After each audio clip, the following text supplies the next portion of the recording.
আসসালামু আলাইকুম।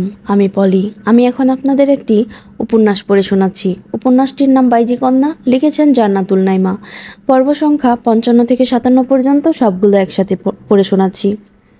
প্রণয় সিদ্ধান্ত নিল অসহায় বুড়ো বুড়িদের উপর নির্ভর করবে না। একদিন, দুদিন, 3 দিন, কতদিন আর করবে তারা? বরং তাদের দুজনের দায়িত্ব এবার নিজ কাঁধে নেবে। মানুষগুলো যতটুকু করেছে এই ঢের বেশি। বিনিময়ে এবার কিছু কিছু প্রাপ্য তাদের।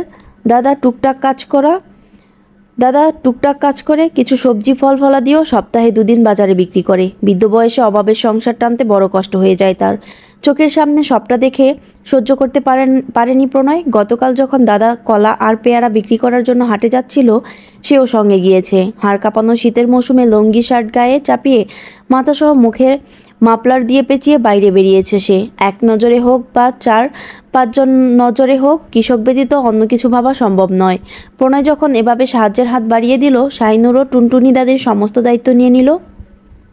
তার সরল ভাষ্য এই যে, অনেক করেছেন দাদি, এবার নাত বউয়ের হাতের রান্না খাবেন, সেবা যত্ন পাবেন, আর শুধু আরাম করবেন। যে নির্ভরতা বুড়ো বুড়ি নিজের ছেলের কাছে চেয়েও পায়নি, সেটুকু প্রণয় শাহিনুরের কাছে পেয়ে বড়ই শান্তি পেলেন। দুহাত তুলে সৃষ্টিকর্তার কাছে প্রাণ ভরে দোয়াও করলেন ওদের জন্য। পাহাড়ি টিলার উপর ছোট্ট মাটির ঘরটাতে 3 দিন 3 রাত কেটে গেল। পলাশ রঙ্গন পরলোক গমন করেছে আর 40 দিন। প্রণয়ের বুকের ভিতর যে অস্থিরতা চলছে তা খুব টের পাচ্ছে শাহিনুর। প্রণয় যেমন তার অস্থিরতা লুকানোর চেষ্টা করছে, শাহিনুরও তার অস্থিরতাগুলো বুঝতে না পারার ভান করছে। কেবল একে অপরকে ভালো রাখার উদ্যমে রয়েছে তারা। চারদিকে সূর্যের আলো মিলিয়ে গেছে। মাগরিবের আজান ধ্বনি শুনতে পাওয়া যাচ্ছে। প্রণয় বেরিয়েছে ঘণ্টাখানেক আগে। আপনজনদের জন্য বড় অস্থির সে। একটা চিঠি পাঠানোর জন্য বড় উদ্বিগ্ন হয়ে আছে। আজ হয়তো পাঠাবেই। চিন্তা করতে বারণ করে গেছে শাহিনুরকে, সে চিন্তা করছে না।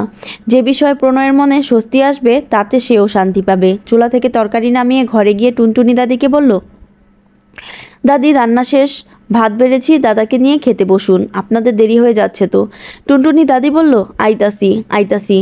কুদ্দুসের বাপ, আহ দেহি, খাইয়া তাড়াতাড়ি যাই। শাহিনুর মিষ্টি করে হেসে খাবার বেড়ে দাদা দাদির সামনে দিল। তারা খেয়ে দিয়ে হারিকেন হাতে রওনা দিল শেখবাড়ির পথে। শেখবাড়িটা বেশ দূরে, হেঁটে 7-8 মিনিট লাগে। তবুও রোজ সন্ধ্যার পর খেয়ে দিয়ে হারিকেন হাতে বুড়ো বুড়ি চলে যায় শেখবাড়িতে। দুটির মনে এখনও বেশ ফুর্তি। টুনটুনি দাদি খুব টিভি ভক্ত মানুষ। সেই ছোট্টবেলায় নাকি সপ্তাহে একদিন তাদের গ্রামে সবাই মিলে টিভি দেখতো। গ্রামের স্কুলের বারান্দায় টিভি সেট করে নাটক সিনেমা চালু করে দিত, আর এলাকার সকলে মিলে মাঠে বসে টিভি দেখতো। তখন থেকেই টিভির প্রতি নেশা ছিল তার। বাপ মায়ের হাতে মাইরও কম খায়নি। বিয়ের পরও আশেপাশে যাদের বাড়ি টিভি ছিল তাদের বাড়ি গিয়ে টিভি দেখতো। সে যুগের তুলনায় এ যুগে বেশ উন্নতি ঘটেছে। মধ্যবিত্তদের ঘরে ঘরেও এখন টিভি, তাও রঙিন টিভি। শেখবাড়িতে আগে ধানের কাজ করতো টুনটুনি, সেই থেকেই আসা যাওয়া, সেই থেকেই ও বাড়িতে টিভি দেখার অভ্যাস। দাদা আগে টিভি দেখতে পছন্দ করতো না। টুনটুনি দাদির জন্য এখন তারও অভ্যাস হয়ে গেছে। বুড়ো বয়সে এসেও বউয়ের আবদার রাখতে রাত বিরেতে শেখবাড়িতে যায় টিভি দেখতে। ভাগ্যিস টুনটুনি দাদি টিভি ভক্ত মানুষ। ভাগ্যিস দাদা ভালোবেসে এ বয়সেও তার আবদার রাখে। তাই তো 3 দিন আগে টিভি দেখে ফেরার পথে বিপদগ্রস্ত দুটো মানুষকে নজরে পড়েছে তাদের। টিভি দেখা শেষ করে ঘরে ফিরে আবার রাত দুপুর সেসব নিয়ে গল্প করে তারা। কখনো হাসে, কখনো ঝগড়া করে। এদের কাণ্ড দেখে অবাক লাগে শাহিনুরের, ভীষণ অবাক লাগে এই মানুষ দুটিকে দেখে। ভালোবাসতে ইচ্ছে করে। জীবনের জটিলতাগুলো একেবারে সহজবোধ্য হয়ে যায়। বড় অরূপ বড় অনুপ্রেরণাদায়ক এই দুটো মানুষ। বিষণ্ণ বদনে কক্ষের এক কোণে বসে আছে প্রেরণা। অপরাধবোধে বুকের ভেতরটা জর্জরিত হয়ে আছে তার। এত কিছু হারানোর পরও গতকাল আরও একটি অপরাধ করেছে সে। কি করবে, সে যে এক নিরুপায় মা। তাই তো নিরুপায় হয়ে বৃদ্ধ সকিনাকে বিয়ে করতে বাধ্য করলো অঙ্গনকে। অঙ্গন পুরোপুরি সুস্থ না হলেও আগের তুলনায় বেশ সুস্থ। নিজেদের মানুষদের প্রতি হুঁশ জ্ঞান রয়েছে। যখন ওষুধপত্রে অনিয়ম হয় শুধু তখনই উল্টাপাল্টা আচরণ করে। ওষুধ চলাকালীন কোনো প্রকার সমস্যা করে না, সুস্থ মানুষদের মতোই আচরণ করে। সকিনার সঙ্গে বিয়েটা সে মন থেকে মেনে নেয়নি। গতকাল সকিনার সঙ্গে বিয়ে হয়েছে তার, এ নিয়ে বিরূপ প্রতিক্রিয়া দেখায়নি। প্রেরণার মুখের দিকে তাকিয়ে নিজেদের বংশধরকে বৈধতা দেওয়ার প্রয়াসে বড় ভাই পল্লবের আদেশ মোতাবেক শুধু বিয়েটা করে নিয়েছে। তবে নিজের কক্ষে স্থান দেয়নি সখিনাকে। রান্নাঘরের এক কোণেই জায়গা হয়েছে মেয়েটার। তবুও আফসোস নেই, সন্তানের বৈধতা পেয়েছে, এই অনেক। সকালবেলা সকলের নাস্তা করা সম্পূর্ণ হলে শবনম অঙ্গনকে খাওয়াতে গেল। অঙ্গন শবনমকে দেখেই বলল, সেজো ভাইয়ার কোনো খোঁজ পাওয়া যায়নি ভাবি? বিস্মিত চোখে অঙ্গনের পানে তাকিয়ে রইল শবনম। হাতে থাকা খাবারগুলো টেবিলে রেখে বলল, ভাই অঙ্গন দোয়া করো যেন খোঁজ না পাওয়া যায়। আমাদের এত বারণ সত্ত্বেও মামা মশাই আর মেজ বউ মামলা করেছে ওর নামে। খোঁজ পেলে ফাঁসি নিশ্চিত। তীব্র রোষাবিষ্ট হয়ে অঙ্গন বলল, আমার ভাইকে ফাঁসিতে ঝুলাবো? আমার ভাইকে? মামাকে আমি দেখে নেব, মামাকে আমি দেখে নেব। কাঁপতে শুরু করলো অঙ্গন। শবনম ভয় পেয়ে গেল। কাছে গিয়ে শান্ত করার চেষ্টা করে বলল, ভাই তুমি শান্ত হও, শান্ত হও। ভাই মরেছে আমার, মেরেছেও আমারই ভাই। তাকে কি শাস্তি দেব সেটা আমি, বড় ভাই, বড় আম্মা, আম্মা বুঝবেন। মামা মামলা করে কোন সাহসে? মানুষ হত্যা মহাপাপ ভাই। সেটা মানুষ অমানুষ না, আমার দুটো ভাইই অমানুষ ছিল। অঙ্গনের এহেন কথায় আম্মা বলে ঢুকরে উঠল শবনম। চিৎকার করে বলতে লাগলো, আম্মা আপনার অঙ্গন একদম ভালো মানুষের মতো কথা বলছে। ছোট তাড়াতাড়ি আয়, আমাদের অঙ্গন দেখ কি বলে। চিৎকার শুনে অঙ্গন শান্ত হলো। বুকের ভিতর তীব্র কষ্ট হচ্ছে তার, মাথাটা ঝিমঝিম করছে। সব হারিয়ে গেছে সব। প্রথমে রুমানা, তারপর আব্বা, তারপর ভাইরা। সবচেয়ে বেশি কষ্ট লাগছে আব্বার মৃত্যু সময়ের কোনো স্মৃতিই মনে করতে পারছে না সে। হঠাৎই মাথা চেপে ধরলো, বিড়বিড় করে বলল, আব্বা কবে মারা গেছে ভাবি? কাল রাত থেকে মনে করার চেষ্টা করছি, কিছুতেই মনে পড়ছে না। অঙ্গনের এ বাক্য শুনে অরুণা আর কক্ষের ভিতর প্রবেশ করলো না, দরজার সম্মুখ থেকে ফিরে গেল। বৈঠকখানায় জেবাকে দেখে তাগাদা দিয়ে বলল, তাড়াতাড়ি অঙ্গনের ডাক্তাররে ফোন দেও। একরে পর একদিন একগুচ্ছ রে। আর শীত বাড়ছে। একে তো মাটির ঘর ঠান্ডা হয়, তারপর উপর শীত নিবারণের জন্য তেমন কোনো পোশাক নেই। মাত্র দুটি কাঁথায় শীত মানে না, হাড় কাঁপিয়ে তোলে। তাই রাতের খাবার সেরে ঘরের ভিতরেই কাঠের টুকরো জড়ো করে আগুন ধরালো প্রণয়। দাদা দাদি গেছে টিভি দেখতে। এই শীতেও তাদের টিভি দেখতে যেতে হবে। 10টা না বাজিয়ে ফিরবে না। বাড়িতে ঘরে একা শুধু তারা দুজন। শাহিনুর কাঁথা গায়ে দিয়ে শুয়ে আছে। অতিরিক্ত শীতে তার শরীর মৃদু মৃদু কাঁপছে। তা দেখে প্রণয় ডাকলো তাকে। হাত পা সাপের মতো ঠান্ডা হয়ে গেছে। কাঁথার নিচে গরম হওয়ার সম্ভাবনা নেই। রোজ রোজ এমন ঠান্ডায় ভুগে শরীর খারাপ হচ্ছে, না জানি এর প্রভাব বাচ্চার উপর পড়ে। ভাবতে সর্বাঙ্গ কেঁপে উঠল। তড়িৎ বেগে শোয়া থেকে উঠে প্রণয়ের সম্মুখে বসে আগুন দ্বারা হাত পায়ে তাপ নিতে লাগলো। আজও ব্লাউজবিহীন আটসাটভাবে শাড়ি পরা শাইনুর। ঘুটঘুটে অন্ধকারে ঘরের মাঝখানে আগুন জ্বলছে।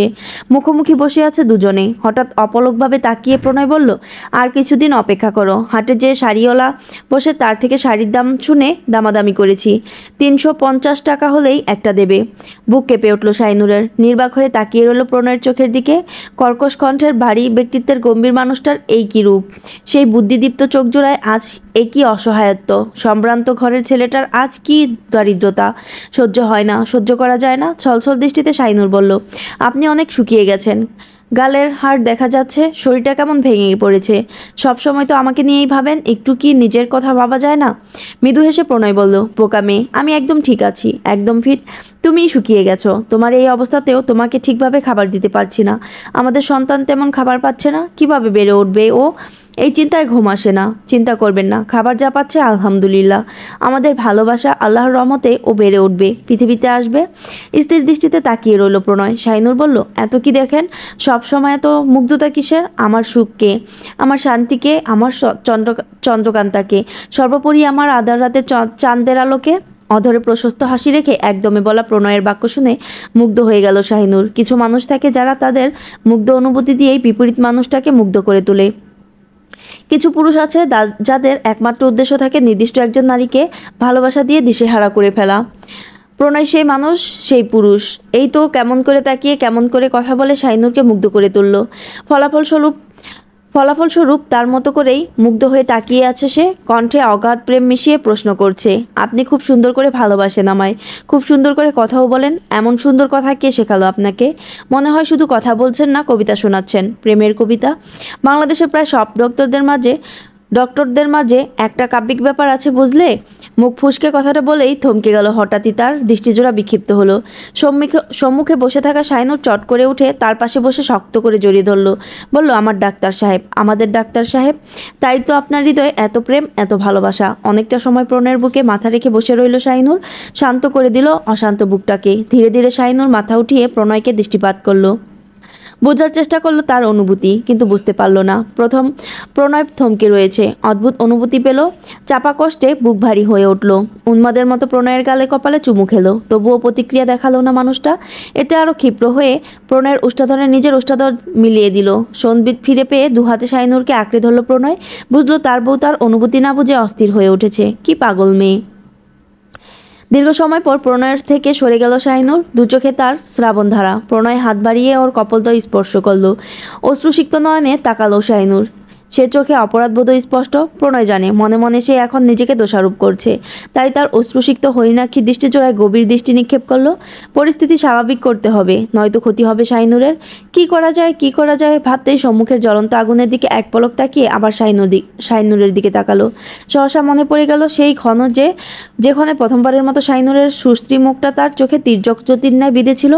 মনে পড়ে গেল সেই ক্ষণ যেখানে গভীর অরণ্যে দ্বিতীয় দফায় প্রেমে পড়ে রোমাঞ্চকর পরিবেশে গানে গানে প্রেমের বার্তা দিয়েছিল। আগুনের কাছাকাছি পাশে বসে থাকা রমণীর উদ্দেশ্যে পুনরায় আবারও প্রেমের বার্তা দিল। গেয়ে উঠল গান, বাসবো রে বন্ধু তোমায় যতনে, বাসবো রে বন্ধু তোমায় যতনে। সহসা চমকে উঠল শাহিনুর, বিস্মিত হয়ে তাকালো প্রণয়ের দিকে। লজ্জাও পেল খুব, তাই তার থেকে নিজেকে ছাড়িয়ে উঠে দাঁড়ালো। অথচ কর্ণের প্রণয়ের বলা গান শুনল। আমার মনের ঘরে চাঁদের আলো চুইয়া চুইয়া পড়ে, পুষিয়ে রাখবো রে বন্ধু তোমায় যতনে, বাসবো রে বন্ধু তোমায় যতনে। প্রণয়ও উঠে দাঁড়ালো। শীতার্ত রজনীতে বদ্ধ করে আগুন জ্বলছে একপাশে। অতি সুদর্শনীয় রমণী দাঁড়িয়ে রয়েছে, যার চোখে মুখে ছেয়ে আছে জগতের সবটুকু লাজুকতা। সেই লাজুকতার হরণ করার প্রয়াসে তাকে সন্তর্পণে পেছন থেকে জড়িয়ে ধরল। উন্মুক্ত কাঁধে আলতো ঠোঁট ছুঁয়ে শিহরিত করে তুলল সর্বাঙ্গ। কণ্ঠে পুনরায় সুর তুলল, দুধে আলতা গায়ের বরণ, রূপ যে কাঞ্চা সোনা, আঁচল দিয়া ঢাইকা রাইখো, চোখ যেন পড়ে না। ভয়ানক লজ্জায় মৃদু কাঁপছে শাহিনুর। একে তো হঠাৎ গান গেয়ে লজ্জা দিচ্ছে, তার উপর গানের কথাগুলো কি ভয়ানক। গানের সাথে মিলিয়ে কি স্পর্শ। শাহিনুর ঘাড় ফিরিয়ে তাকালো। বলতে চাইলো পাগল হয়ে গেলেন নাকি, কিন্তু তার চাহনি দেখে কেমন মাতাল করা কণ্ঠে প্রণয় সুর তুলল। আমি প্রথম দেখে পাগল হইলাম, মন তো আর মানে না। কাছে আইসো রে বন্ধু, প্রেমের কারণে বাইশো রে বন্ধু আমায় যতনে। গাইতে গাইতে অদর স্পর্শ করতে উদ্যত হলো। শাহিনুর মৃদু ধাক্কা সরে যেতে উদ্যত হতেই প্রণয় দুহাতে আবদ্ধ করে নিল তাকে। নিশি ভরে জোনাক নাচে মনেরও গহীন বনে, স্বপ্ন দেখাও বন্ধু তুমি নিগুড় আলিঙ্গনে। এটুকু বলেই শাহিনুরকে কুলে তুলে ঘর জুড়ে ঘুরতে লাগলো। মোহনীয় স্বরে বলল, আরে বাবা, রোমান্টিকতাও বোঝো না দেখছি। শাহিনুর অবাক করা গলায় বলল, ইস কি রোমান্টিকতা, মনে হয় নাটকের অভিনেতা। অভিনয়? এ গান যেদিন প্রথম গেয়েছিলাম তোমার জন্যই গেয়েছিলাম, বুঝতে পেরেছিলে? অনুভব করেছিলে? করনি, তাই আজ আবার গাইলাম। অনুভব করেছো কিনা বুঝিনি, তাই এবার স্পর্শে বুঝাবো। সেই গানটি যার মর্মার্থ শাহিনুর সেদিন বুঝতে না পারলেও আজ বুঝলো, বুঝিয়ে দিল প্রণয় তার করা প্রতিটি স্পর্শে। প্রকৃতি যেন চারপাশ থেকে বলে উঠল, এ প্রেমের অন্ত নেই রে শাহিনুর শায়লা, এ প্রেমের অন্ত নেই। দীর্ঘ 1.5 মাস যাবৎ পুত্রশোকে পাথর হয়ে যাওয়া প্রেরণার কাছে একটি চিঠি এলো, তাও বেনামি। রুদ্ধশ্বাসে কম্পিত হস্তে দুবাজ করা চিঠির পাতা সম্মুখে মেলে ধরতেই বেনামি চিঠির শুরুতে আম্মা আম্মা ও আম্মা আপনি কেমন আছেন আম্মা লেখাটা দেখতেই হাউমাউ করে কেঁদে উঠল সে। পরক্ষণে ভীত দৃষ্টিতে চারপাশে নজর বুলিয়ে এক ছুটে নিজের কক্ষে চলে গেল। একটা কাকপক্ষীও যেন টের না পায়, তাই নিঃশব্দে খোলা দরজা বন্ধ করে দিল। মায়ের মন ঠিক বুঝে গেছে চিঠির মালিককে, তাই তো সকলের অগোচরে এভাবে কক্ষে চলে এলো। সন্তান খারাপ হোক ভালো হোক, গুণী হোক দোষী হোক, মায়ের কাছে সবই সমান। সকলের চোখে প্রণয় অপরাধী, সকলেই চায় তার শাস্তি হোক, কিন্তু সে তো মা, সে তো আর তা চাইতে পারে না। দু একটা চড়থাপ্পড় দিতে পারে, কিন্তু যে প্রাণ পৃথিবী এনেছে, যে দেহকে বুকে আগলে বড় করেছে, তার নাশ সে কিছুতেই চাইতে পারে না। চারিদিকে সকলে উৎপেতে আছে। মুনতাহা বাবার বাড়ি চলে গেলেও তার সন্দেহ ঠিক গুপ্তচর রেখে গেছে। আজকাল অগোচরে টাকার বিনিময়ে বিশ্বস্ত বৃত্তরাও বেমানি করছে। দুর্দিনের সবই মুখ বুজে সহ্য করতে হচ্ছে। বাড়ির আশপাশে পুলিশদের আনাগোনা তো রয়েছেই। প্রণয় সন্ধানে তারা সর্বদাই ততস্থ। সবটা স্মরণ করে চোখ বুজে দীর্ঘশ্বাস ছাড়ল প্রেরণা। পুনরায় চোখ খুলে চিঠিতে লেখা কথাগুলো পড়তে লাগলো, আর দু চোখে অশ্রু বিসর্জন দিল। আম্মা আম্মা ও আম্মা আপনি কেমন আছেন আম্মা? কতদিন আপনাকে ডাকি না, কতদিন আপনার পবিত্র মুখটা দেখি না, কতদিন আপনার স্নেহময়ী ছোঁয়া আমার মাথা ছুঁয়ে দেয় না। ও আম্মা, আপনি বড় অভিমান করে আছেন আমার উপর। জানি আপনার নিরুপায় পুত্র আপনাকে দেওয়া কথা রাখতে পারিনি। এ জীবন যদি একবার সুযোগ পাই, আপনার দুটো পা ধরে মাপ চেয়ে নেব। ভাই হয়ে ভাইদের রক্ষা করতে না পারার পরাজয় স্বীকার করে নেব। আপনার যে পুত্র সারা জীবনের কোনো পর্যায়ে পরাজয় স্বীকার করেনি, সে পরাজয় স্বীকার করবে। এর চেয়ে বড় শাস্তি আর কি হতে পারে? শাস্তি? আম্মা, আপনার যে ছেলে মাংস ছাড়া ভাত মুখে তুলতে পারতো না, সে আজ 3 দিন ধরে কচু শাক পাতা দিয়ে ভাত খাচ্ছে। নানা পদের বোঝ সামনে রেখে যাকে খাওয়াতেন, তার এখন এক পদ জোটাতেই ভীষণ কষ্ট হয়ে যায়। মাথা গোঁজার জন্য যে স্থানে আছি তা আর বললাম না। শুধু জেনে রাখুন, আপনার গৃহের সর্বোচ্চ নিচু পদে যে বৃত্ত রয়েছে, তার থাকার জায়গাটাও এর চেয়ে পঞ্চগুণ ভালো। যে পুত্রকে শ্রেষ্ঠ পুত্র বলে সবার সম্মুখে মাথা উঁচু করে দাঁড়াতেন, আজ সে পুত্র পথহারা পথিক। স্ত্রী সহ ফেরারি আমার দুটো ভাই, আমার কলিজার টুকরো রঙন, ওদের প্রাণের বিনিময়ে আমার স্বপ্ন ধ্বংস হয়ে গেছে আম্মা। আমার পরিচয়, আমার সম্মান সব শেষ। ভিখিরির মতো জীবনযাপন করছি।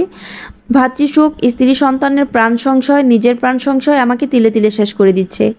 জীবনযুদ্ধের লড়াইয়ে আমি বারবার ক্লান্ত হয়ে পড়ছি। এক টুকরো সুখের জন্য সর্বস্ব হারিয়ে ফেললাম। সেই এক টুকরো সুখটুকুও নিয়েও আজ বড় অনিশ্চয়তায় ভুগছি।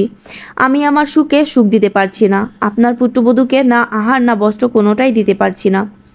আপনার বংশধর কি ভাগ্য নিয়ে পৃথিবীতে আসছে ভেবেছেন? কি নিদারুণ যন্ত্রণায় ছটফট করছে আপনার প্রণয় টের পাচ্ছেন? শাস্তি পাচ্ছি, শাস্তি ভোগ করছি। আপনার যন্ত্রণাও আঁচ পাচ্ছি। তবু আমি নিরুপায়, বড় নিরুপায়। আমি এক ঘৃণ্য ভাই, ঘৃণ্য পুত্র, ভালো স্বামী হতেও পারছি না। মনে বড় সংশয়, ভালো পিতা হতে পারবো তো? ইদানিং স্বপ্নে অকল্যাণ দেখি, বুকে সূক্ষ্ম ব্যথা লাগে। আম্মা গো, আপনার এই অপ্রিয় ঘৃণ্য ভিখারি পুত্রের একটা অনুরোধ, জীবদ্দশায় আমার যদি কিছু হয়, ভয় পাবেন না আম্মা। কিছু হয় বলতে, যদি কখনো পুলিশের কাছে ধরা পড়ে যাই, আপনি আমার স্ত্রী সন্তানকে সুরক্ষা দেবেন, পাশে থাকবেন। যত অন্যায় করার আমি করেছি, ওদের কোনো দোষ নেই। আপনি স্বীকার করুন বা না করুন, আপনার প্রয়াত পুত্ররা মানুষ ছিল না। তাদের অমানবিক আচরণই তাদের ধ্বংস হওয়ার মূল কারণ। আপনি আমার জন্মদাত্রী। আমার বিশ্বাস, আপনি সজ্ঞানে নিজ ইচ্ছায় আর কোনো অপরাধ করবেন না। আমার এই বিশ্বাসটুকুর মর্যাদা দেবেন। আর কি বলবো, অঙ্গনটাকে ভালো রাখবেন, ডাক্তার দেখানো, নিয়মিত ওষুধ দেওয়া ভুলবেন না, নিজের যত্ন নেবেন, কান্নাকাটি করে শরীর খারাপ করবেন না, অভিমান করে বুক ভারী করবেন না। কথা দিচ্ছি, আমি একদিন আবার আপনার কাছে ফিরবো, আপনার বুক শীতল করব। আপনার অনেক প্রশ্ন, কিন্তু আমার কাছে কোনো উত্তর নেই। যে প্রশ্নের উত্তর আমার কাছে নেই, সে প্রশ্ন আপনার মনে জায়গা দেবেন না। শুধু মনে রাখবেন, আপনার ছোট পুত্র রঙন হত্যাকারী ছিল, বিশ্বাসঘাতক ছিল, এক শয়তানের সহচর ছিল। মেজপুত্র পলাশ একজন ধর্ষক ছিল। শাহিনুর সতীনারী, তার সতীত্ব রক্ষায় তার স্বামী সর্বদা অটল। কি ব্যঙ্গাত্মক কথা! আপনার এক পুত্র সতীত্ব হরণে সর্বদা অটল ছিল, আরেক পুত্র সতীত্ব রক্ষায়। রক্ষাকারীকে কি কোনো আইন শাস্তি দিতে পারে? আপনার প্রাণ আবার শীতল হবে আম্মা। আমি আবার চিঠি পাঠাবো, আপনি কিন্তু সুস্থ থাকবেন। আমার চিঠি পড়ার জন্য হলেও আপনার সুস্থতা প্রয়োজন। এই চিঠিটা পুড়িয়ে দিতে ভুলবেন না। আমার দৃঢ় বিশ্বাস, এই পৃথিবীতে সর্বপ্রথম সবচেয়ে বেশি আমাকে রক্ষার জন্য আপনি এগিয়ে আসবেন। কারণ আপনি শুধু পলাশ রঙনের জন্মদাত্রী না, আপনি আমারও জন্মদাত্রী। আমার চির দুঃখিনী আম্মা, একদিন সব ঠিক হয়ে যাবে। একদিন আপনার দুঃখেরও সমাপ্তি ঘটবে। বৈশাখের প্রথম সপ্তাহ। প্রণয়ের হিসেব অনুযায়ী শাহিনুরের গর্ভাবস্থায় 6 মাস চলছে। 5 মাসের সময় আশ্চর্য এক অনুভূতির সঙ্গে পরিচয় ঘটেছে তার। ডক্টর হলেও এমন অনুভূতির সঙ্গে এর আগে কখনো পরিচয় ঘটেনি। ঘটবে কী করে?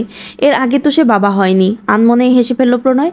কাঁধে চেপে রাখা গামছা দিয়ে ঘরমাক্ত মুখমণ্ডল মুছল। হাতে থাকা পলিথিনের ভেতরে গরু মাংসের তরকারির দিকে এক পলক তাকিয়ে আবার হাঁটা ধরল। 5 মাস চলাকালীন একদিন দুধ ভাত খেয়ে বিছানায় শুয়েছিল শাহিনুর।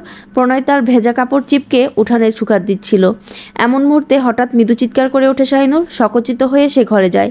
শাহিনুর শোয়া থেকে উঠে বসেছে, তার হাত উদরের বাম পাশে। প্রণয় তড়িৎ গতিতে তার পাশে বসে জিজ্ঞেস করে, কি হয়েছে? এখানে হাত রাখুন।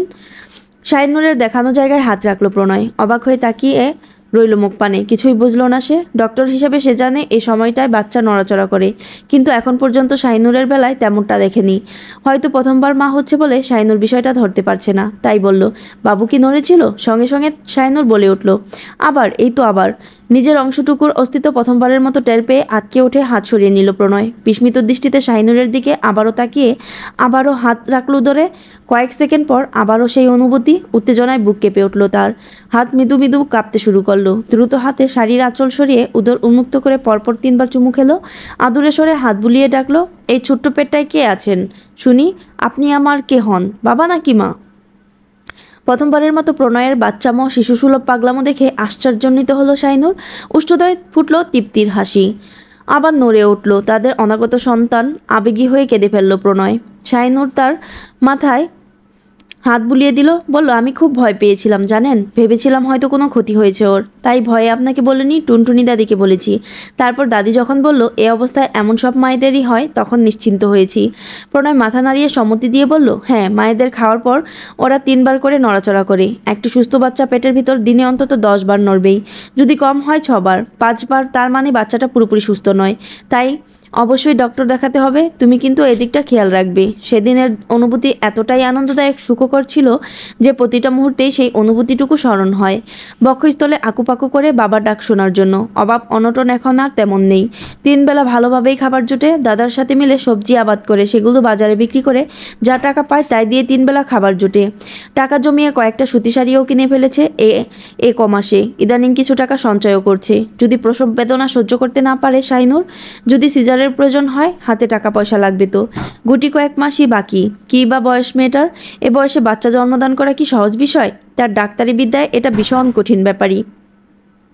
কিন্তু মা চাচি টুনটুনি দাদিদের দিকে তাকালে আবার ভীষণ সহজ। শুনেছিল টুনটুনি দাদি নাকি 13 বছর বয়সে মা হয়েছেন। শাইনুরের বয়স কম হলেও মানসিক দিক দিয়ে সে ভীষণ শক্ত। শারীরিক দিক দিয়ে যতটুকু সবল থাকা উচিত ততটা নেই। থাকবে কি করে? পরিমিত পুষ্টি সে বা তার বাচ্চা কেউই পাচ্ছে না। যতটা পাচ্ছে তা খুবই কম। গত মাসে মেয়েটাকে জিজ্ঞেস করেছিল, তোমার কি খেতে মন চায়, বলো আমায়। জবাবে সে বলেছিল কিছু না। প্রণয় তবুও জোর করলো, চোখ গরম করলো, কপট রাগ দেখে কিছুক্ষণ কথা বলা বন্ধ করলো। তারপর সে মাথা নিচু করে সামনে এসে বলল, অনেকদিন গরুর মাংস দিয়ে ভাত খাই না। যখন খাওয়াতে পারবেন তখনই খাওয়াবেন, এখনই কিন্তু খেতে চাইনি। হাতে টাকা কম থাকায় ভীষণ দেরি হয়ে গেল গরুর মাংস খাওয়াতে। আজ নিশ্চয়ই অন্য দিনের তুলনায় একটু বেশি খুশি হবে শাইনুর। ঘরে ফিরতেই দেখলো শাইনুর বিছানায় শুয়ে আছে। চোখ মুখ কিঞ্চিত অস্বাভাবিক ঠেকলো। তাই বলল, কি ব্যাপার, বাবুর আম্মুটা কি করছে? শাইনুরের চোখ দুটো ভরে উঠল। ভীত কণ্ঠে বলল, সেই সকালে একবার বাবু নড়েছিল, এরপর আর নড়েনি। সহসা প্রণয়ের চোখে মুখে আকারও পরিবর্তন হলো। পরক্ষণে আবার স্বাভাবিক হয়ে গেল। তার তো ভয় পেলে চলবে না, তাকে ঠিক থাকতে হবে। তাই বলল, চিন্তা করছো কেন? উঠে বসো, আমি খাবার বেড়ে আনছি। দুপুরে নিশ্চয়ই খাওয়া হয়নি। খাওয়ার পরই সব ঠিক হয়ে যাবে। তড়িৎ গতিতে থালা ধুয়ে ভাত বেড়ে পলিথিনে থাকা তরকারির অর্ধেকটা দিয়ে শাইনুরের কাছে এলো প্রণয়। উদরে হাত চেপে থম মেরে বসে আছে শাইনুর। কিঞ্চিত ব্যথা হচ্ছে, তাই অনেক বেশি ভীতিগ্রস্ত হয়ে আছে সে। প্রণয় কোনো দিকে ভ্রুক্ষেপ না করে শাইনুরের সম্মুখে বসে গরুর মাংস দিয়ে ভাত মেখে ওর মুখে দিল। খাবার মুখে নেওয়ার পর হুঁশ ফিরল তার। চোখে মুখে কিছুটা উজ্জ্বলতা প্রকাশ পেল। খাবার খেতে খেতে বলল, এত টাকা খরচ করার কি দরকার ছিল শুনি? বেশি খরচ করবো না বলেই তো হোটেল থেকে তরকারি কিনে এনেছি। দেখি হাঁ করো। শাইনুর দ্বিতীয়বার মুখ খুলে নিল। তৃতীয়বার দেওয়ার সময় হাত ধরে সেটা প্রণয়ের মুখেই দিয়ে দিল। হেসে ফেলল প্রণয়। শাইনুরও হাসলো। প্যাট পুড়ে দুজনে খেয়ে দিয়ে আরাম করছিল। এমন সময় বাচ্চা নড়ে উঠল। একবার, দুইবার, 3 বার, পরপর 3 বার নড়ার পর শাইনুর খুশিতে আচমকাই প্রণয়কে জড়িয়ে ধরে কেঁদে ফেলল। প্রণয় ওর মাথায় হাত বুলিয়ে বলল, এত ভয় কেউ পায়? আপনি আমাকেই দোষ দেবেন? ও যে এতক্ষণ আমাকে ভয়ে রাখলো, ওকে কিছু বলবেন না? চাপা হাসিতে চোয়াল ভারী হয়ে উঠল প্রণয়ের। আদুরে সরে বলল, হ্যাঁ বলবো তো, এই দেখো এখনই বলছি। শাইনুরকে আস্তে ধীরে শুয়ে দিয়ে ওর উদরের কাছে মুখ নিয়ে গেল। ধীর কণ্ঠে বলল, বাবা, মাকে এভাবে টেনশনে রাখতে হয় না। সঙ্গে সঙ্গে আবারও নড়ে উঠল বাচ্চা। টের পেয়ে সহসা হেসে উঠল দুজনেই। ইস, কি অনুভূতি! প্রতিটি বাবা মায়ের পাওয়া শ্রেষ্ঠ অনুভূতি। দীর্ঘদিন পর প্রেরণার কাছে আবারও চিঠি হলো। গুপ্তভাবে ঠিক প্রেরণার হাতেই পড়ল চিঠিটা।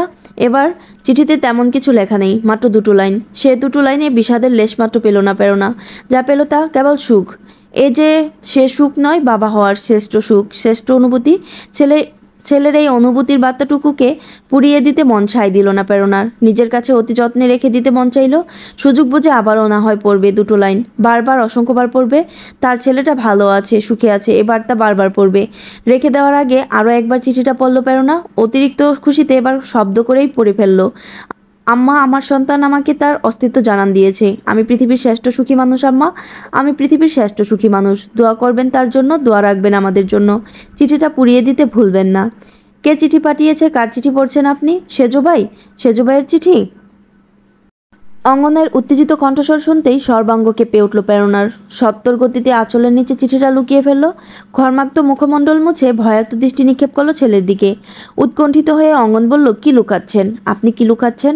আমার কাছে কিছু লুকাবেন না আম্মা, সত্যি বলুন, সত্যিটা আমাকে বলুন। চোখ মুখের রং বিকৃত হয়ে গেল প্রেরণার। ভয়ে থরথর করে কাঁপতে শুরু করলো মানুষটা। অঙ্গন অসহনীয় কণ্ঠে চিৎকার করে উঠল। প্রেরণার ভয়ের মাত্রা দ্বিগুণ হয়ে উঠল। সচেতন দৃষ্টিতে দ্বারের বাইরে তাকিয়ে ক্ষীণস্বরে বলল, ওরে সর্বনাশা, আস্তে কথা বল, আস্তে কথা বল। তীব্র উত্তেজনায় কাঁপছে অঙ্গন। মায়ের কথা শুনে তার উত্তেজনার মাত্রা কিছুটা কমে এলো। দুপা পিছিয়ে গিয়ে কক্ষের দ্বার বন্ধ করে পুনরায় প্রশ্ন করল, তার মানে আপনি জানেন সেজুবাই নতুনভাবে কোথায় আছে? আঁচলের কোণা দিয়ে আবারও ঘেমে ওঠা মুখমণ্ডল মুছে নিল প্রেরণা। ভারো কয়েক ঢোক গেলে শুষ্ক গলাটা ভেজালো। অঙ্গন ধীর পায়ে তার সম্মুখে এসে দাঁড়ালো। লুকিয়ে রাখা চিঠিটা আরেকটু লুকিয়ে নিল সে। ছেলের দিকে কঠিন দৃষ্টি নিক্ষেপ করে কম্পিত স্বরে বলল, তুই তো এমন ছিলি না বাপ। তোর এই অচেনা রূপ আমি আর সহ্য করতে পারছি না। এত অস্থিরতা, এত মেজাজ, অল্পতে মাথা গরম। তুই কবে স্বাভাবিক হবি? কবে আবার সেই আমার আগের অঙ্গনে ফিরে যাবি? উগ্র কণ্ঠে অঙ্গন জবাব দিল, কথা ঘুরাবেন না আম্মা। আপনার সেই অঙ্গন মরে গেছে। যার নিজের বাবার মৃত্যুর স্মৃতিটুকু মনে পড়েনি, সে কিভাবে স্বাভাবিক থাকে বলুন? যার পুরো পৃথিবীটাই হারিয়ে গেছে, তার মাথা কতটুকু ঠিক থাকবে বলুন? অত কথা বুঝি না। আপনার লুকিয়ে রাখা কথাগুলো আমি জানতে চাই, নয়তো তাণ্ডব চলবে এখন। আমার মাথা ঠিক নেই, আমার মনে শান্তি নেই, আমার জীবনে আর কোনো স্থিরতা নেই, শুধু আছে লক্ষ্য। ডাক্তার বলেছে অঙ্গনকে কোনো কিছু নিয়ে উত্তেজিত করা যাবে না। যতটা সম্ভব তাকে স্বাধীন চলাফেরা করতে দিতে হবে। তার মর্জি অনুযায়ী সব করতে হবে, নয়তো সে ভয়ঙ্কর রেগে যাবে। উত্তেজিত হয়ে নিজের বা যে কোনো ব্যক্তির ভয়াবহ ক্ষতি করে দেবে। কোনো কিছু নিয়ে জোর জবরদস্তি না বা তার মস্তিষ্কে কোনো কিছু নিয়ে কোনো প্রকারে চাপ প্রয়োগ করা যাবে না। এতেই সে স্বাভাবিক এবং সুস্থ থাকবে। পাশাপাশি ওষুধগুলো নিয়ম অনুযায়ী সারা জীবন চলবে। কোনো কারণে যদি আবার তার মনে বা মস্তিষ্কে বিরূপ প্রভাব পড়ে এবং ওষুধ খাওয়ানো বন্ধ হয়, তাহলে একেবারে ভারসাম্যহীন হয়ে যাওয়ার সম্ভাবনা 99%। কারণ তার অতীতের এমনও অনেক স্মৃতি রয়েছে যা সর্বক্ষণ তার মস্তিষ্কে বিচরণ করে, যার ফলে তার মানসিক বিপর্যয় ঘটে। আর এটা থেকেই মেজাজ সবসময় উগ্র হয়ে থাকে। এই উগ্রতার মাত্রা অত্যধিক বেড়ে গেলে তার পক্ষে যা কিছু ঘটিয়ে ফেলা সম্ভব। এসব কথা স্মরণ হতেই ঠুকরে উঠল প্রেরণা। ভয়ে ভয়ে চিঠিটা অঙ্গনের সামনে ধরে কন্দনরত কণ্ঠে বলল, তোকে আমার কসম বাপ, এই কথা আর কারো কাছে প্রকাশ করবি না, তোর বড় আম্মার কাছেও না। অঙ্গন চট করে চিঠিটা নিয়ে পড়ল। আম্মা, আমার সন্তান আমাকে তার অস্তিত্ব জানান দিয়েছে। আমি পৃথিবীর শ্রেষ্ঠ সুখী মানুষ আম্মা, আমি পৃথিবীর শ্রেষ্ঠ সুখী মানুষ। দোয়া করবেন তার জন্য, দোয়া রাখবেন আমাদের জন্য। মুহূর্তে সমস্ত উগ্রতা ভুলে গেল অঙ্গন। তার চোখে মুখে উৎফুল্লতা স্পষ্ট হয়ে উঠল। বিড়বিড় করে বলল, তোমাদের সুখের নিশ্চয়তা শীঘ্রই আসবে ভাই। তোমাদের সুখী পরিবার দেখার আশায় রইলাম। সকিনার ছেলে হয়েছে আজ 4 দিন। চৌধুরী বংশের প্রদীপ এখন সকিনার ছেলে। অলিউডের প্রয়াত পুত্র রঙনের ওরসজাত সন্তান, অথচ পুরো দুনিয়ায় তার বাবার পরিচয় বহন করছে তারই চাচা অঙ্গন। বলা বাহুল্য, সকিনার প্রতি ঘৃণা থাকলেও তার সন্তানের প্রতি বিন্দুমাত্র ঘৃণাও প্রকাশ করেনি অঙ্গন। দায়ের সহায়তায় 5 ফোড়ন গৃহেই সন্তান জন্ম দিয়েছে সকিনা। যেহেতু সবাই জানে এই সন্তান অঙ্গন এবং সকিনার, সেহেতু সর্বপ্রথম অঙ্গনের কুলেই দেওয়া হয়েছে জমিদার পরিবারের নবপুত্রকে। সে পুত্রকে বিনা শর্তে নিজ পুত্র হিসেবে গ্রহণ করে বুকে স্থান দিয়েছে অঙ্গন। নাম দিয়েছে স্বপ্ন, যার অর্থ কল্পনা, মিথ্যা সর্বোপরি আশা। অঙ্গন পুত্র স্বপ্ন চৌধুরী স্বপ্নের কথা চিন্তা করে বড় আম্মা অরুণা অঙ্গের কাছে অনুরোধ করলো এবার নিজের ঘরে ঠাঁই দে মেয়েটাকে। জবাবে অঙ্গন বলল, যা দিয়েছি এই কি ঢের বেশি না? আমি চাই স্বপ্ন তার মায়ের সঙ্গে রঙনের ঘরে থাকুক, বেড়ে উঠুক সেখানেই। যার সন্তান তার নাম তো বিলীন হয়ে গেল, ওই ঘরে ওর অধিকার আছে, অদৃশ্য সেই অধিকারেই না হয় বেড়ে উঠুক। অরুণা বলল, বড় হয়ে স্বপ্ন যখন জিজ্ঞেস করবে তার বাবা মা একসঙ্গে থাকে না কেন, কি উত্তর দেব আমরা? আমার ছেলের প্রশ্নের জবাব আমিই দেব, আপনারা চিন্তা করবেন না। বলেই গটগট করতে করতে চলে গেল অঙ্গন। কিন্তু তার বলে যাওয়া বাক্যটা উপস্থিত সকলের কর্ণে কর্ণে বারে বারে প্রতিধ্বনিত হতে শুরু করলো। আর কি চাই? স্বপ্ন এবং তার মা সকিনা এই ঋণই কোনোদিন শোধ করতে পারবে না। সবশেষে একটা কথা সবার মনে রাখা উচিত, রঙন স্বপ্নের জন্মদাতা। পিতা হলেও অঙ্গন তার পিতৃত্বব্য। যত রাগ থাকুক সখিনা, রঙনের প্রতি যত ঘৃণা থাকুক, স্বপ্নের প্রতি অঙ্গনের স্নেহ ভালোবাসা দায়িত্ববোধ সারা জীবন অনড় থাকবে। বহুদিন বহু মাস পর 5 ফোড়ন গৃহের পরিবেশ রমরমা হয়ে উঠেছে। অনেক হারানোর পর একটুখানি প্রাপ্তিতে সকলের মুখে তৃপ্তির হাসি ফুটেছে। সন্তানহীন পল্লবের সুখের কমতি নেই আজ। শবনমের ভাসে সকলের মনের আশা পূরণ হবে বংশপ্রদীপ স্বপ্নের দ্বারা। নিঃসন্তান পল্লব তার মুখে বড় বাবা বড় বাবা ডাক শুনতে আগ্রহী, নিঃসন্তান জেবাও তার মুখে মেজো মা শুনতে আগ্রহী। শবনম সে তো বড় মা হয়েই আছে। অরুণা প্রেরণা তাদের সবচেয়ে আদরের বাচ্চা। রঙ্গন সুখ কাটাচ্ছে এই বাচ্চার মুখ পানে তাকিয়ে। সকলের সম্মতিতে নতুন অতিথির আগমনে একটি পারিবারিক অনুষ্ঠানের আয়োজনও করা হয়েছে। এই আয়োজনে উপস্থিত হয়েছে মুনতাহাও। বৈঠকখানায় সকলের সঙ্গে বসে থাকলেও তার চোখ শুধু গৃহের অন্দরের দিকে। খেয়াল করে শবনম বলল, মেজো বউ, তোমার ঘরে যাবা? মলিন হেসে মুনতাহা বলল, এ বাড়িতে আমার ঘর নেই বড় বাবি। এ বাড়িতে তোমার স্থান আগের মতোই আছে মেজো বউ। তোমার ঘরও আছে, যেভাবে রেখে গেছিলে সেভাবেই আছে। ঘর দিয়ে কি করব, বর তো নেই। দু চোখ ঝাপসা হয়ে উঠতেই নিমিষেই দৃষ্টি নত করে ফেলল মুনতাহা। দীর্ঘশ্বাস ত্যাগ করে শবনম ভাবল, কি দিয়ে ঝগড়া এই মেয়ে, কি দিয়ে গড়া এই মেয়ে। অমন পিচাসের জন্য এত দুঃখ, এত শূন্যতা। দীর্ঘ সময় নিশ্চুপ বসে থাকার পর হঠাৎ উঠে দাঁড়ালো মুনতাহা। শবনমকে বলল, আমি সকিনা আর বাচ্চাকে দেখতে চাই। শবনম স্মিত হেসে মুনতাহাকে নিয়ে রঙনের ঘরে গেল। মুনতাহা অবাক হলো রঙনের ঘরে সকিনাকে দেখে, কিন্তু এ ব্যাপারে কিছু বলল না। স্বপ্নকে কুলে নিয়ে আদর করলো। অনেক সময় তাকিয়ে রইল পুচকোটার দিকে। স্বপ্ন কিছুক্ষণ তাকিয়ে থেকে মুনতাহার কুলেই ঘুমিয়ে পড়ল। মুনতাহা চুমু খেলো ওর কপালে। শবনমকে উদ্দেশ্য করে বলল, বাবার মতোই হয়েছে। শুনেছি রঙন হওয়ার পর এমনই ধবধবে ফর্সা, এমনই পাতলা ছিল। মাথায় কপালে নীলবর্ণীয় রগগুলোও ভেসে থাকতো। সকিনার মুখটা ছোট হয়ে গেল। শবনমও নিশ্চুপ হয়ে গেল। মুনতাহা আরও কিছুক্ষণ স্বপ্নকে আদর করে উঠে পড়ল। তার নিঃশ্বাস বন্ধ হয়ে আসছে, বুক বারবার লাগছে। মনে পড়ছে হসপিটালে থাকা সেই মুহূর্তটুকুর কথা, যে মুহূর্তে তার খারাপ স্বামীটা এসে তার দুটো পা ধরে মাপ চেয়েছিল, তাকে বুকে জড়িয়ে ধরে কথা দিয়েছিল আবারও বাচ্চা নেবে তারা। মানুষটা তো ভালো হতে চেয়েছিল, মানুষটা ক্ষমা চেয়েছিল তার কাছে, কথা দিয়েছিল আবারও বাচ্চা নেবে, ভালোবাসায় মুড়িয়ে রাখবে তাকে। সহ্য হলো না তার সুখ, সহ্য হলো না কারো। ক্রমেই চোখ মুখের রং পরিবর্তন হতে শুরু করলো মুনতাহার। বিক্ষিপ্ত দৃষ্টিতে রঙনের কক্ষ ত্যাগ করে চলে গেল রান্নাঘরে। সেখানে গিয়ে ভৃত্য রহিমাকে খুঁজে বের করলো। এ গৃহে প্রতিটি বউদের জন্যই একজন করে ভৃত্য নিয়োজিত থাকে। যেমনটা শাহিনুরের জন্য রাখা হয়েছিল ময়নাকে, ঠিক তেমনই মুনতাহার জন্য ছিল রহিমাকে। মুনতাহা চলে যাওয়ার পর থেকে প্রেরণার দেখভাল করে সে। সকলের দৃষ্টির অগোচরে রহিমা মুনতাহাকে তার শোবার ঘরে নিয়ে গেল। বিছানার তলা থেকে দুবাস করে সাদা একটি কাগজ বের করে দিল। মুনতাহা খপ করে কাগজটা নিয়ে বলল, এটা কার, তুমি পেলে কোথায়? ছোট গিন্নির ঘরে থিকা পাইছি। এই কাগজটাই থাইকা পরে আবার লুকায়ও থয়। আপনি কইছেন যা নিয়া সন্দেহ হব তার দিকে নজর দিতে, আমিও নজর দিছি। আজকে আপনি আসবেন হই না, কাইলি এইটা চুরি করছি। মুনতাহা ত্বরিত গতিতে নিজের হাত ব্যাগ থেকে একটা 500 টাকার নোট রহিমাকে দিল। তারপর দ্রুত কাগজের লেখাগুলো পড়ল। আম্মা, আমার সন্তান আমাকে তার অস্তিত্ব জানান দিয়েছে। আমি পৃথিবীর শ্রেষ্ঠ সুখী মানুষ আম্মা, আমি পৃথিবীর শ্রেষ্ঠ সুখী মানুষ। দোয়া করবেন তার জন্য, দোয়া রাখবেন আমাদের জন্য।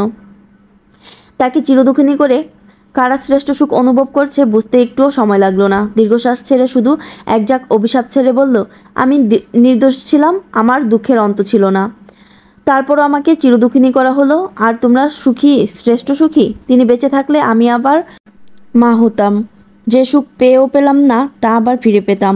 সহ্য হলো না তোমাদের, সহ্য হলো না। কলঙ্কিত বাইজির কলঙ্কিত মেয়েটা আমার সব কিছু কেড়ে নিল। ওই সর্বনাশী আমার সর্বনাশ করে দিল। জামাইকে তাবিজ করে কালনাগিনীটা ভাই দিয়ে ভাই হত্যা করলো। তুই মহাপাপী, তোর মহা সর্বনাশ হবে, দেখে নিস।